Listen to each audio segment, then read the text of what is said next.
my castle in Transylvania. Remember the old line in the horror movies years and years ago? Bela Lugosi as Dracula, Boris Karloff as the Frankenstein monster, the movies that chilled us all as we sat frightened in darkened theaters on Saturday afternoon.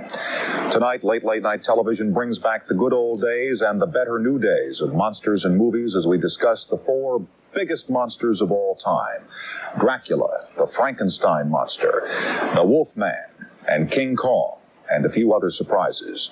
And I hope you'll stay with us. Parenthetically, before we get into monsters and what made them great and what makes them scary, it was 10 years ago tonight that the great blackout occurred in New York City. New Yorkers, what are you doing differently tonight from what you did 10 years ago? I hope you'll stay tuned for Monsters and Movies as tomorrow continues right after these announcements. Wait a second.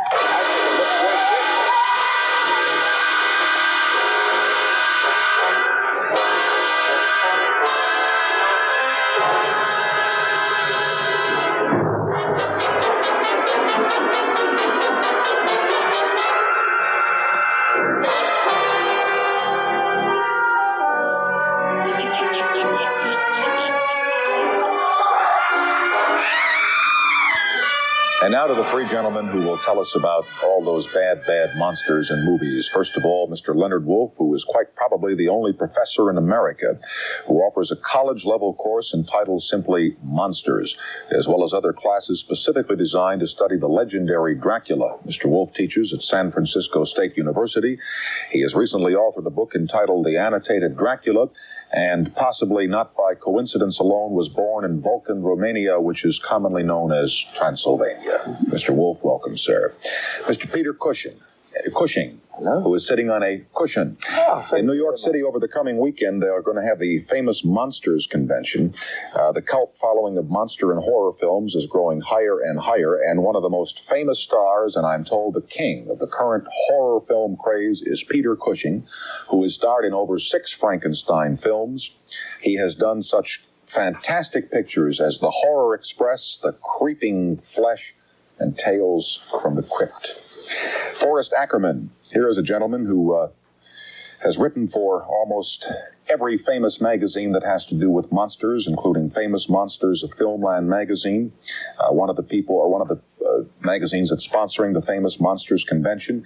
He has edited several books, including Boris Karloff, The Frankenstein Monster, and he wears a cape tonight, which I am told was worn by Bela Lugosi in the Dracula pictures of some years ago. Huh? Very true. Do you guys ever get scared like we used to in the theaters? I'm going to ask you this first, Mr. Cushing, because you look scary. Do I look Yes, scary? you do. You look menacing, surely. Do you mean, do I get scared of what I do? Mm-hmm. When you As an watch actor, I'm always frightened of anything I do because I never feel I do it well enough. But I don't get frightened of the characters. That would be no good at all. What about when you sit down and watch a Frankenstein picture that you just completed? Aren't you a little bit frightened? No. It's usually about 6 months after one's made the picture, you see some sort of cut of the picture, and usually I like to see the final cut because then you really see what the audience are going to see. And after those 6 months, a lot of the raw edges have worn off of feeling that I hadn't done the scenes well enough, or I could be better and such and such. And you can see it impersonal in a way. But I'm not scared because when you've been so close to a script, you have to really study the script and know what it's all about, that you're beyond being scared. But if it's a picture I haven't been in, then I can be scared indeed, but not my own. Would you fellas agree that if we were casting a man to be in a shocker picture, that his face is absolutely perfect? Look at those eyes, how they glisten, the high cheekbones. I'm better when I got the hairpiece on. He very frequently, plays straight roles. Thank you, and dear it's very boy. important to notice that he's the man who discovers that the quality of the horror is in us. His straight role, he's not the monster, he's not the horror creature. He plays the priest, the knower, the man who teaches us the meaning of it all. And the Sacred of Hearts. Yes. Now you're talking about one of my favorite monster is Dracula. I used to sit through those things 3 and 4 times, and when they are on the late night television now after we're off the air, I still watch them. Tell me about Dracula. Was there ever a real Dracula? Well, recently there's come into prominence the name of Vlad Tepes, who was called Dracula, the son of Dracul, a 15th century petty tyrant of Transylvania, about whom the most significant thing one ought to say is that he was not a vampire. He was a very, very bad fellow. On the other hand, Bram Stoker took his reputation for wickedness and created a figure in Stoker's novel, Dracula, which is the basis for my book, The Annotated Dracula. The character Dracula in that book is the one that I think has captured the imagination, probably of England and America first, and then France and Italy and Germany. Didn't Christopher Lee do a film playing Vlad, with the... Yes. For television. Yes. It was the Swedish company did it. It was finally, yes, it came out about 1970. Yeah. And he did it in connection with Floresco and McNally, as a matter of fact. Oh, yes. But it was about the actual man, wasn't it? Yes, upon, I suppose, whom Bram Stoker based his stories. Yes, he did. Was he impaled? He was called Vlad the Impaler. Vlad impaled his victims, some 30 or 40,000 of them, on and had his meal underneath. Yes. Yes, cheap gravy. Were there ever... Notice how I waited for it. I knew it was coming. Yeah, oh, yeah. Careful around here, We're all comics at heart. Were there ever vampires, people that would suck the blood from other people? There certainly were, and if I may say so, there certainly are. You're kidding. Yes. In one of my books, there's a transcription of an interview I made with a living vampire. It's not so unusual. You may recall that the last vampire executed for his crimes was in not 1648, but 1948 in London. His name is John Hay.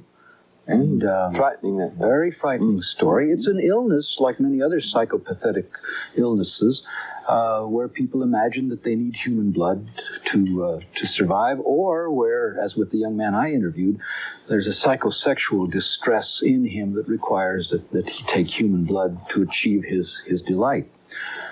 There's another figure, probably the wickedest man that I know anything at all about, who was the Marshal of France and who rode with Joan of Arc in the years when she was achieving her greatest spiritual power, who then retired after she was executed, retired to his estate, and then spent many, many years of his life committing one abomination after another.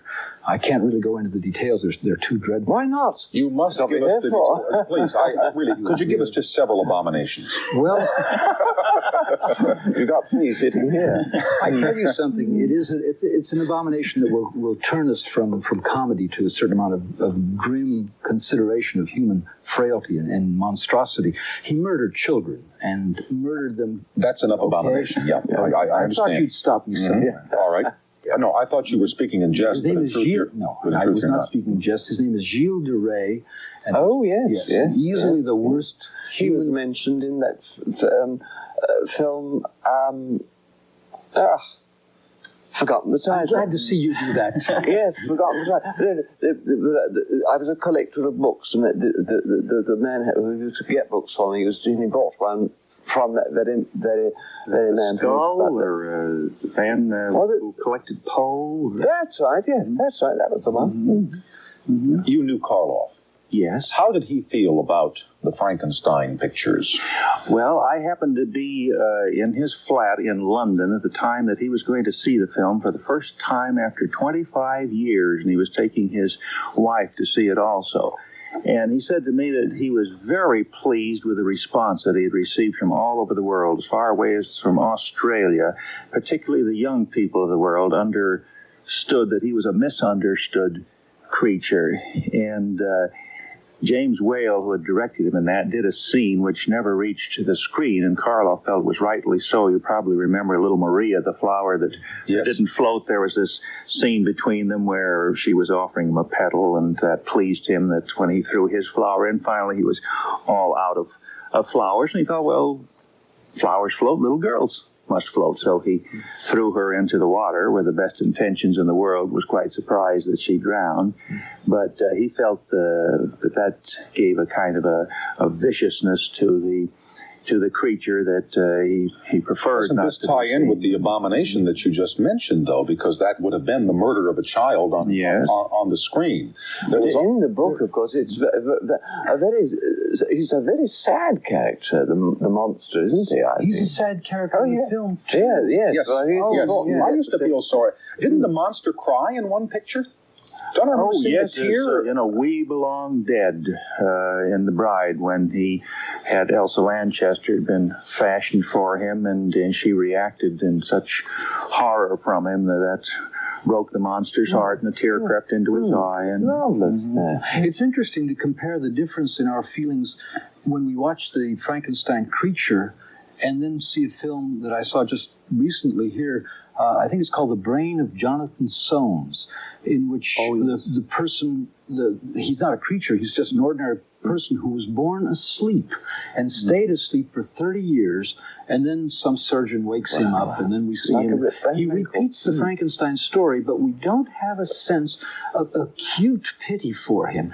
And it's the ugliness of the creature that emphasizes his innocence. And I think that innocence... Sort of, the first time I felt that very strong, it was The Hunchback of Notre Dame, wasn't it? The Charles Lawton one.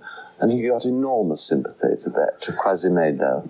Almost all of these monsters that we're going to be talking about have a special competence to raise in us the double feeling, first of fear and then of pity, which means that they come very close to Aristotle's definition of tragedy. And that's a curious... All right, can we go down the monsters one by one and talk about their characteristics and what made them appealing and what made them believable? Because I suspect the secret of most good horror films is engendering in the audience the feeling it really could have happened. Oh, yes. But I have to stop for just a couple of minutes. We will continue after these announcements, and hang on to your seats. We'll be right back.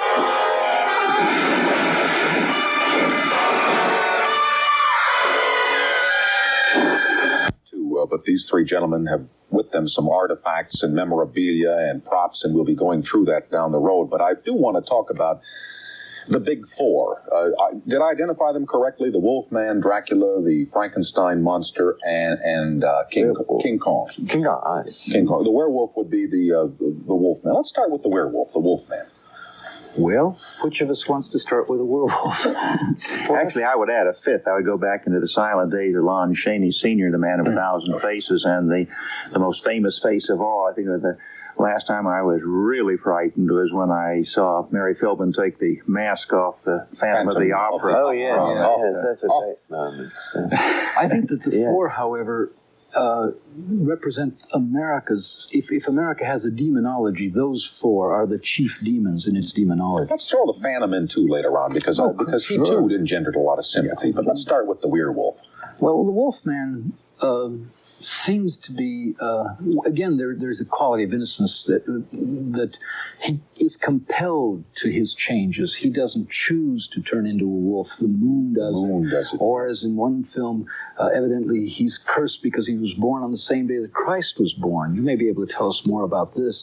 And that's not nice. He shouldn't have done that. And so he lapses into the kind of human being which I secretly believe most of us would like sometimes to become, that is straight animal, instinct, violent, enthusiastic for glandular behavior. Do you have a beard 365 days a year, or does this only happen during the changes of the moon? Mine is permanent. All right. I have other changes. But he does seem to represent that duality in us, the split in us. We get this with Dracula, too, who, again, in our demonology, is wearing a cutaway suit and yet has instinctual behavior, very powerful. I would feel Dracula is the only character of the five you're mentioning that really doesn't engender any sympathy, does it? No, I never had sympathy. You've got sympathy for the monster in Frankenstein, because he's created by someone else. It's not his fault. And you certainly have great sympathy, I think, for the werewolf, because it wasn't his fault. He couldn't help it. And one I've just made, there's great sympathy, because the boy is conscious that he's turning into one. He doesn't like it at all. There's great sympathy, and yet when he is the werewolf, it's quite terrifying. What would only of course, I suppose you can't blame poor King Kong? Oh, he's a lovable old thing doing that with Fay Ray. Yes, and the way things... What he was doing, though, we better watch that. It's X-rated. It's X-rated. The way things are going... X-rays, Fay Ray. The way it's going in New York, I think that Mayor Beam has offered King Kong the Empire State Building for a price if you'd like to have it. Possibly we can generate some revenue that way. There's a lot of religion in these monster pictures. I've been arguing that in some sense, unfortunately, a great many young people get the only religion they know in our movie theaters watching horror films, where there's always a sense of procession and ritual. But in the Dracula, I'm sorry to keep please, talking, but in the Dracula, I think it's very much the side of good versus evil, isn't it? The cross held up. Oh, very much. It's there, you see. I warn you. Yes, very much. And obviously the original story by State. Of course, even King Kong died for our sins, you know. And I was most astonished when I arrived in Paris recently and discovered that the raging philosophical debate of the moment was King Kong a lesbian? Oh dear, well, does it matter? But I think there's this lovely lady who was coming on with this called Miss Barbara Lee, and she's going to make a picture called Vampirella, which brings in the feminine side of vampires.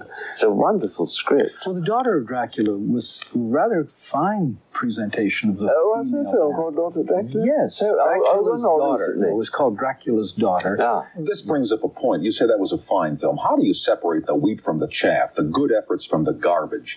Now, anything made by Hammer is the best. Yes, anything with Peter Cushing. They are among the scariest. Were you talking about the one, the brain picture here a couple of seconds ago, or was that...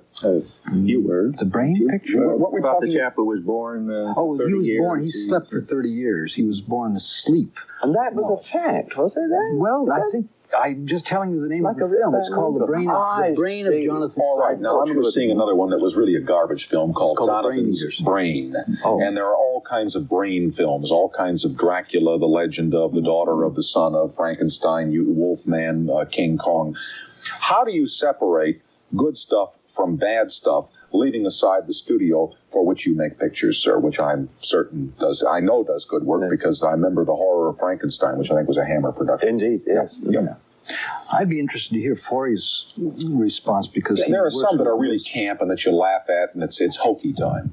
Absolutely. There's been a statement made in the fantasy world that 90% of everything is crud, whether it's politicians or motion pictures or TV or what it may be. And we're very fortunate nowadays if several times a year we get something of the quality of Rosemary's Baby or The Exorcist.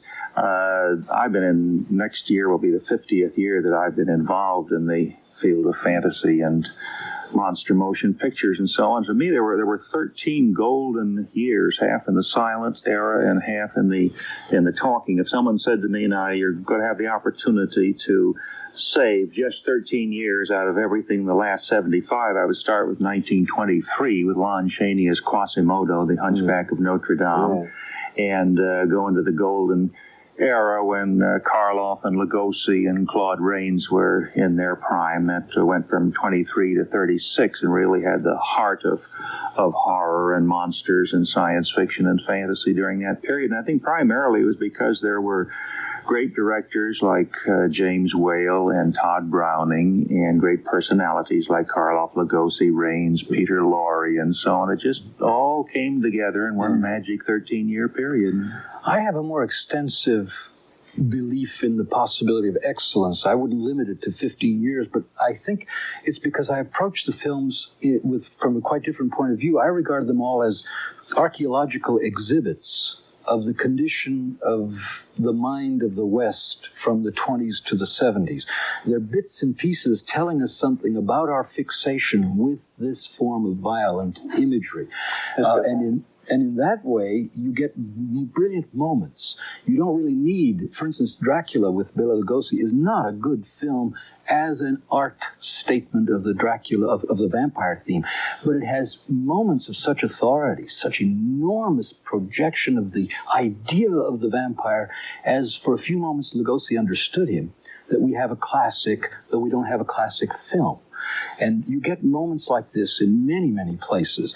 Though you say that Dracula hasn't got our sympathy, from time to time it seems to me that Christopher Lee has a look on his face as he looks down at a woman of such sadness, an overwhelming sadness. Yes, Christopher's marvellous at getting that sort of sympathy. But I think over the Bela Lugosi film, don't forget that was made, great improvements have been made in the actual film techniques and cameras and everything, that naturally I think you can't compare the two of making it. Well, except, see, I would argue that Nosferatu, which comes even earlier, is still a total artwork. And the Caligari's Secret, the Cabinet of Dr. Caligari, yes. That was a very... So it isn't just technology. No. But but sometimes a little in the playing. You see, many of those actors were from the stage, and although all acting is like all beer, but there are many, many different beers, and you can't act the same on film as you do on the stage or television. And I think before he became frightfully good, but I think he was originally a stage actor, and films were in their early days, and they were still using a stage technique on film, and very much in British pictures. I mean, they were very bad because of that, because they hadn't learned how to do it. I think that also makes some parts of it seem forced to modern eyes. Do you perhaps agree? Oh, I do. That's not denigrating the picture in a way, but I think there are reasons. The only reservations I have are that we do get the film Vampire, the German film, which had all those disabilities, nevertheless made a work of art. That was an early one, was it? Yes, it's a silent. Oh, really? Yes, indeed. It's a silent film. So that it isn't just that. Technique is not the only explanation, it seems to me. No. On the other hand, you get in even sometimes strangely poor films, you get moments of great power. Someone has there's a Philippine vampire film, the title of which I cannot begin to tell you, because it's so run-of-the-mill, it's gone right by me. Possibly it's an abominable title. It probably is. Yes. But the cameraman took occasion to do marvelous things with texture. And so you get a film whose story you forget immediately, but I'll never forget the way the camera moved down alleys and picked up the texture of concrete or the texture of a cloak or the palm of a hand. And you're always getting surprises like this in film. And I think also, in answer to your sort of original question, I think what does tend to happen, someone, say, makes a marvelous so-called horror picture, and it is very successful, and many other people try to jump quickly on that bandwagon and fail because they go at it too fast, really to jump on while the iron is hot. And I think that's what tends to, you get a whole lot of also-ran pictures. Anything successful immediately is duplicated. Television shows, cars, movies, absolutely. So what was the one where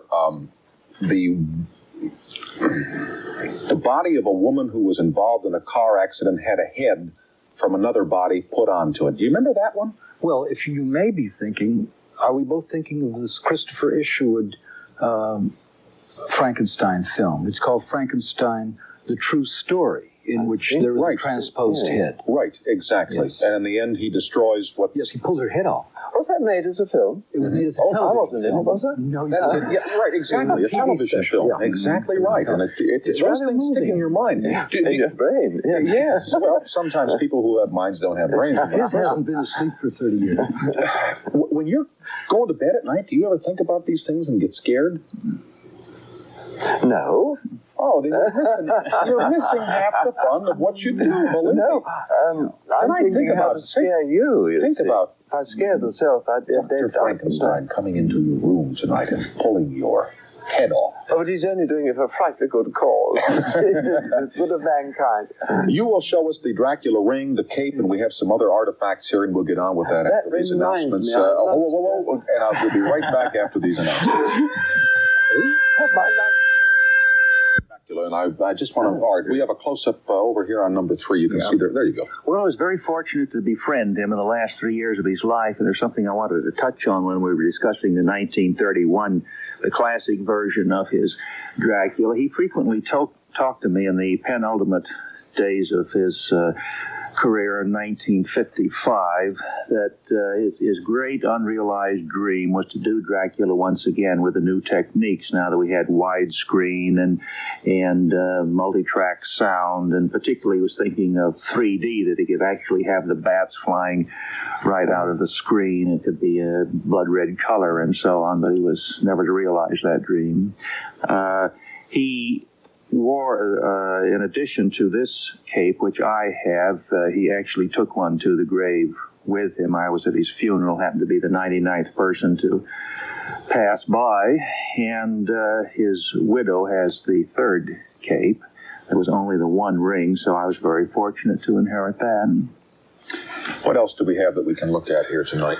Well, we have a series of devices to keep the vampire away, the most familiar of which, of course, is the garlic. And, or perhaps even more. What have you got? My lunch.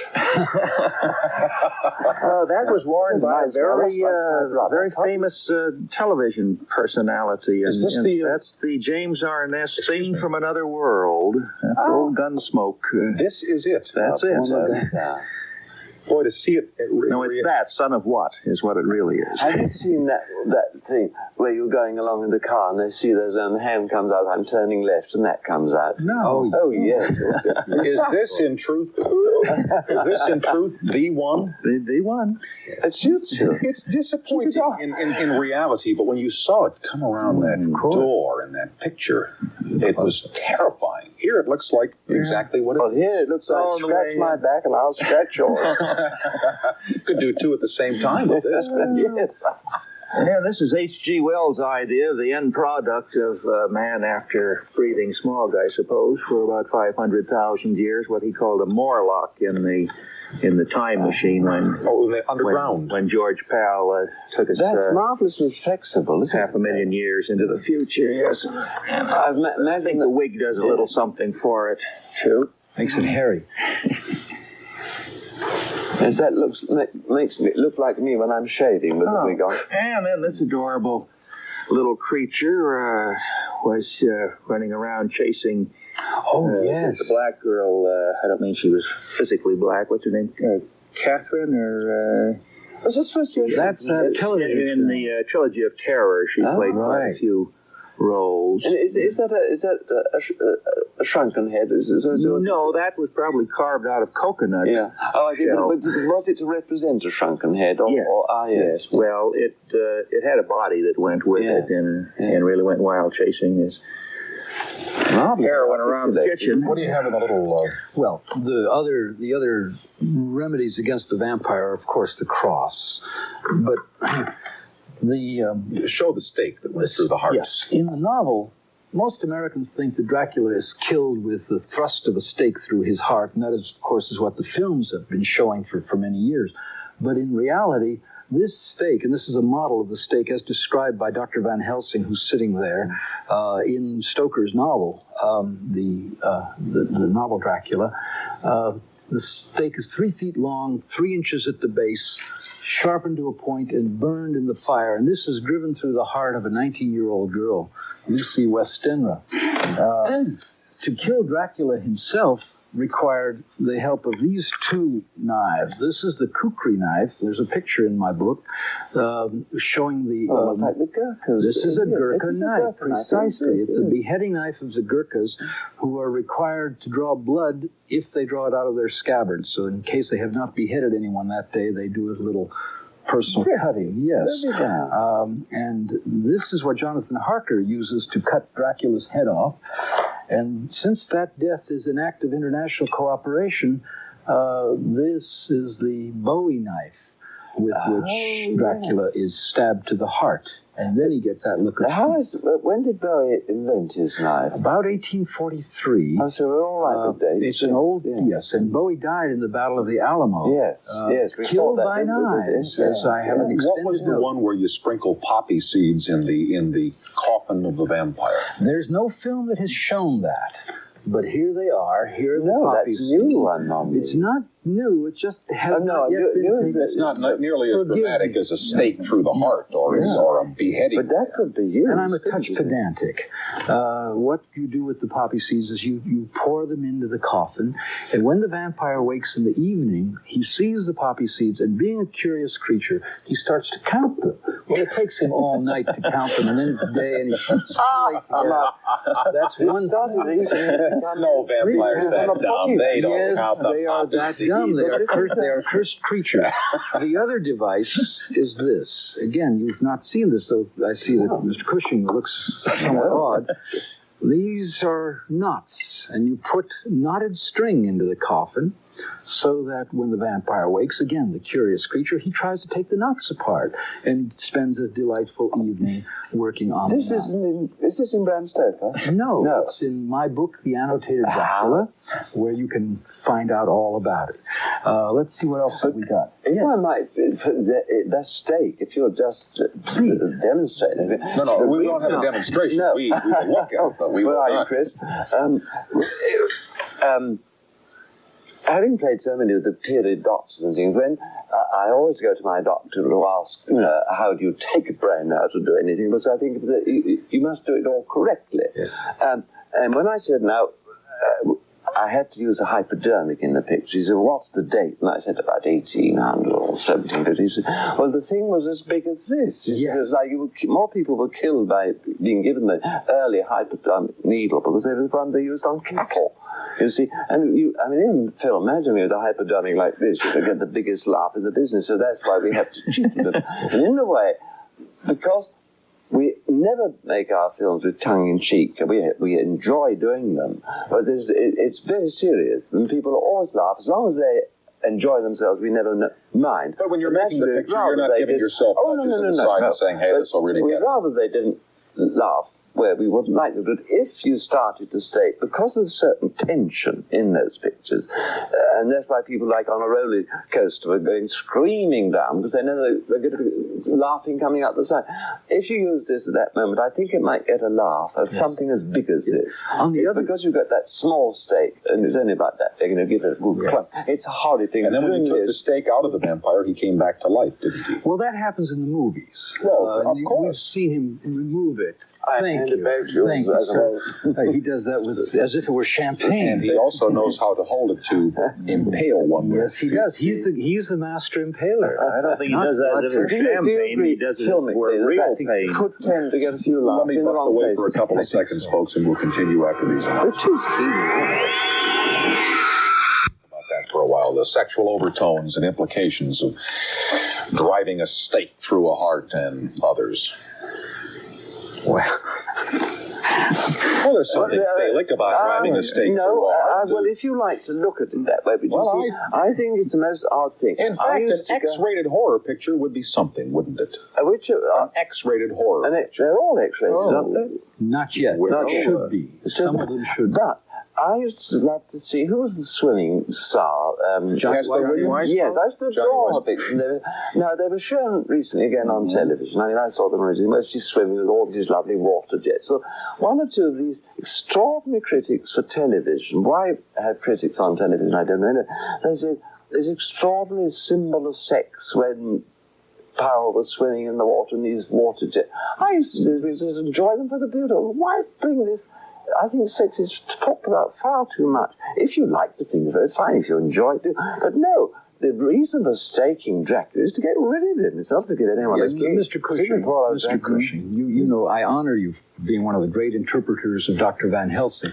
But Dr. Van Helsing in Stoker's novel is teaching a little squad of young men how to deal with pale, red-lipped, bosomy women who put their arms out and say, "Come to me, Arthur."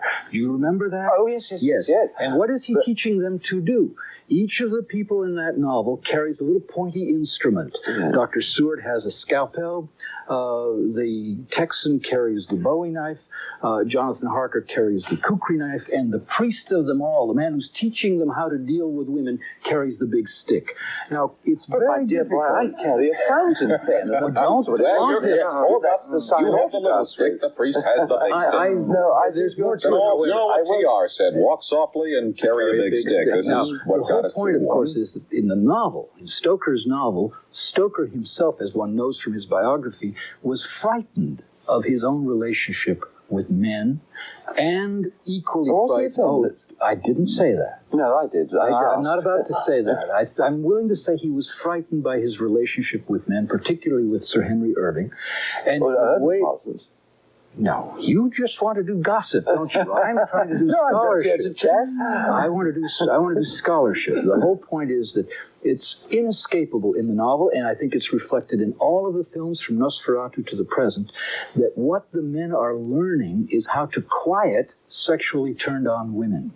And the technique for doing it, because Stoker was a Victorian for whom such techniques were frightening, involves doing something horrible to them. There's a terrible Victorian overlay in the novel, of course, and that persists down to our own day.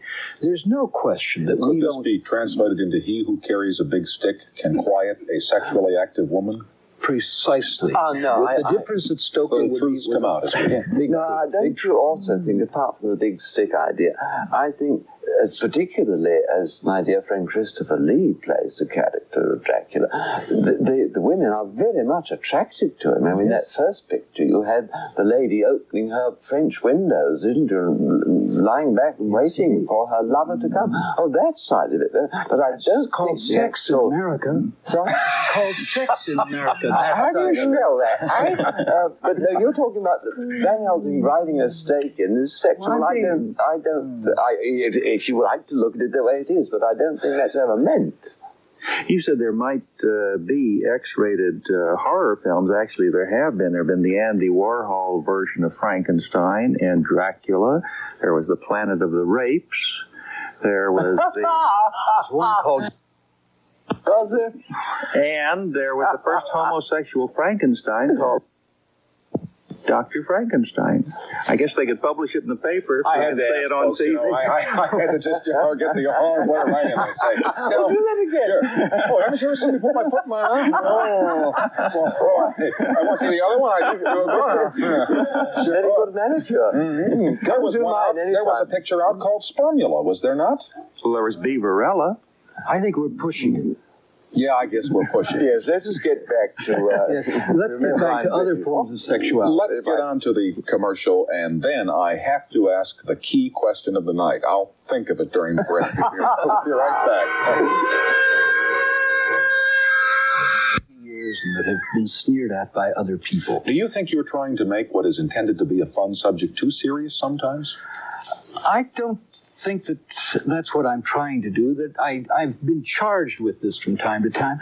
I like to say that I'm something of an archaeologist of the artifacts of the imagination. I'm interested in what we look at and what we care about.